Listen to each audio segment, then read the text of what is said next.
I'm sure many of our listeners remember that we had Therese McDermott in here only 2 short weeks ago telling us about what was going to happen at the Festival of Food which took place in Dungarvan last weekend. And I'm delighted now that Therese is back to report on it. Therese, by all accounts, everybody had a wonderful time. Yeah, we were fortunate. A lot of hard work went into the festival, of course, but we were blessed with the weather. The hard work can only shine when the sun shines. So there's a lot of happy people in Dungarvan and around Waterford today. So it's wonderful. Yeah, and certainly the pictures in the local press tell a wonderful story. Everybody seemed to be enjoying the sunshine and, of course, the marvellous fare that was available in the square, particularly on Sunday, and indeed the cookery demonstrations which seemed to pack out on Saturday. Yeah, the pictures do tell it all, don't they? But informally we're getting such positive feedback, and of course we did a lot of formal research over the weekend as well and had questionnaires at a number of the venues, and it really is heartening to see all the positive comments, and people just want more, want to know what's coming next. So yeah, it has been a great success story, I have to say. And obviously, when you were in here 2 weeks ago, I would say that you were, I would describe you as in a controlled panic. Panic meaning so much work on. You obviously have had to interface with so many people and organisations to put this together. From that point of view, how's it gone? Yeah, I think there's a very interesting story to be told if we peek behind the scenes of the organisation. There are a lot of stakeholders, as you mentioned, Paul, in the festival. And I suppose just briefly, there's 6 main groups that maybe we could briefly mention today. And they're the investors who row in financially and with their expertise and benefit in kind. We have the suppliers, because the festival organisation buys in a lot of services and goods, obviously, for the weekend. We have the committee members, they're the mainstay of the festival, the backbone of the festival. And, committee meetings can sometimes be like restaurant kitchens on a Friday evening, a bit hot and sweaty at times. But I think without that passion and that excitement, things don't happen the way they do. So fair play to the committee. I think they did a fantastic job. We've all the businesses in the local community.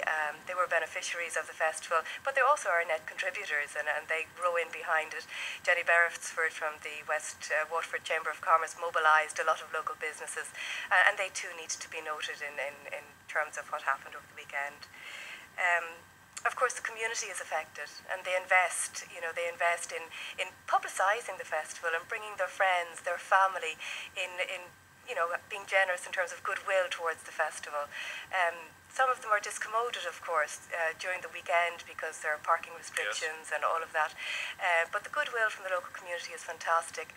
The support of the schools, and there are 3 schools that hosted events, the Ortsglanadesha and Coláiste Cahanefa, and of course we launched it all in the Meonscal and on Rhine. So again, these are very valuable stakeholders in the festival, and I hope they'll be, of course, on board with us again next year. Yeah, and it was great to see the kids in those schools winning the cookery awards that were presented, of course, on the opening night. Yeah, they were winners, and then they donned the T-shirts to man various stands over the weekend. So they gave and they take, and that's what it's all about, really, giving and taking.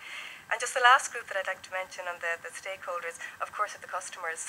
You can do all the work in the world, but if the customers don't come, if they don't buy the tickets, if they don't add something to the festival, well, then it's all for naught, really. Yeah. So the customers play their part, and I think they were all really happy. Absolutely, and you seem to have some good degree of support in terms of sponsorship.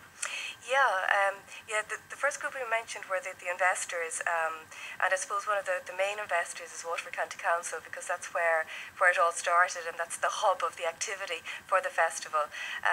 And it supports it financially, but they also give personnel over to the festival, whether it's the customer care team or the web team, and a whole host of people row in. So Braidwire has a lot to be noted for in terms of getting the county council really on board, as does Dungarvan Town Council, who do a fantastic job. But without, of course, the financial commercial sponsors as well, we would be somewhat lost, of course. So we were very lucky this year to have our main sponsors back, Flavans, in conjunction with Glanbia and Dawn Meats, and we had Tesco and FBD and Dungarvan Shopping Centre threw open their facilities. Literally, it was just a wonderful community. But all in all, event. Obviously a fantastic success. But I suppose the big question is where to from here. This is year 2 now. You're now on the map. what are your plans, and what do you hope to see coming out of it in year 3, please God? Yeah, well, it typically takes 3 to 5 years to build a festival, so we've done a lot of groundwork here. It's time for careful consideration. You can't let something get so big that it becomes that it's difficult to control and difficult to assure quality services and so on. So next week we're taking a time to consider carefully where we'll go to from here. But certainly the market is saying we want more, both the market, the local market, but people coming from far afield, from overseas, from all over Ireland are really excited about what we have achieved. And I think we can only get whatever about bigger, but certainly better, and include, you know, more venues throughout Waterford. So as a tourism project, it has been certainly very, very Well, successful. certainly, Therese, I mean, the big message that seemed to be up there was no better combination than the agri-tourism, and I think you're the epitome of that now.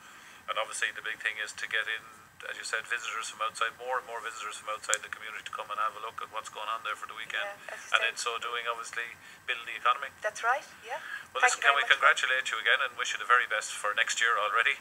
We look forward to see what comes along. Many thanks, Paul. Therese McDermott, thank you very much. Doing business with Paul Nolan. Sponsored by Waterford City and County Enterprise Board.